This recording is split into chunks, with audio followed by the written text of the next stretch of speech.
everyone, it's Becca with Lucky Dog Behavior and Training, and I'm coming to you from my kitchen where I'm going to make some dog treats with some really simple ingredients. I got the recipe off of dailydigdogs.com and it's a really easy, super good recipe for your dogs, and these treats last a while, but because they're using real food, I do recommend that you put them in the freezer when you're not using them, or in the refrigerator as well. So this particular recipe only requires 4 ounces of baby food, which this one I got from Aldi for 79 cents, and 1 cup of whole wheat flour, which obviously you can buy anywhere except Aldi, I think. Anyway, whole wheat flour. So I'm gonna mix that together and show you what we come up with.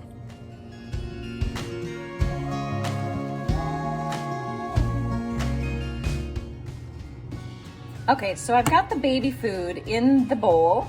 It's apple sweet potato, and I'm gonna add 1 cup of whole wheat flour. I might actually have to add a little bit more. We want this dough to be not so sticky because we're going to be rolling it out on with a rolling pin, and we just don't want it to be too sticky. So we want to incorporate all of that flour in there, and if it is too sticky, then go ahead and add just a little bit more flour if you need to.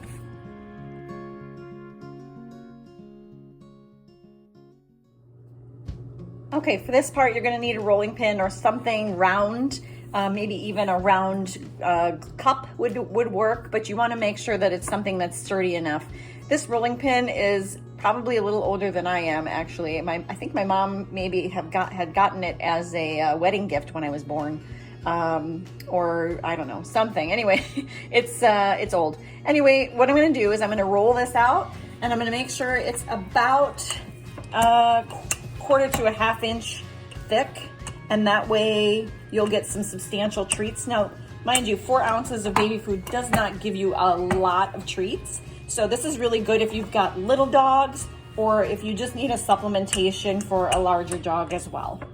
So I'm gonna make mine probably right in between that thickness. As you can see, it's probably my pinky fingernail deep, so it's about a 1/2 inch. And then I'm gonna cut it out and put it on a baking pan.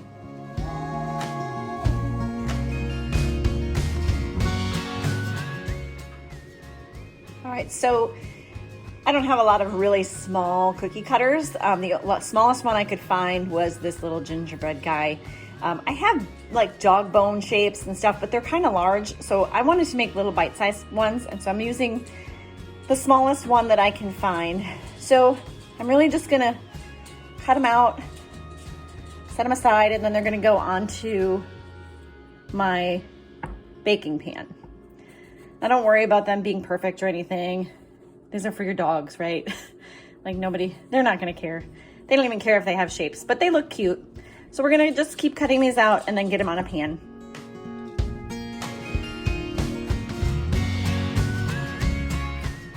As you can see, I made a full pan of cookies here. And I've got another full one in the oven as I speak, but they don't rise very much. They don't get very big, so you can space them pretty closely together. So they're gonna bake at 350 for 24 minutes. These are done from the oven, and oops, as you can see, they did puff up just a little bit from the dough, but they didn't get much bigger than what I cut out, so that's awesome. We're gonna let these cool off for about 30 minutes before we do anything with them. We wanna make sure that the centers are completely cool before we even give them to our dogs or store them.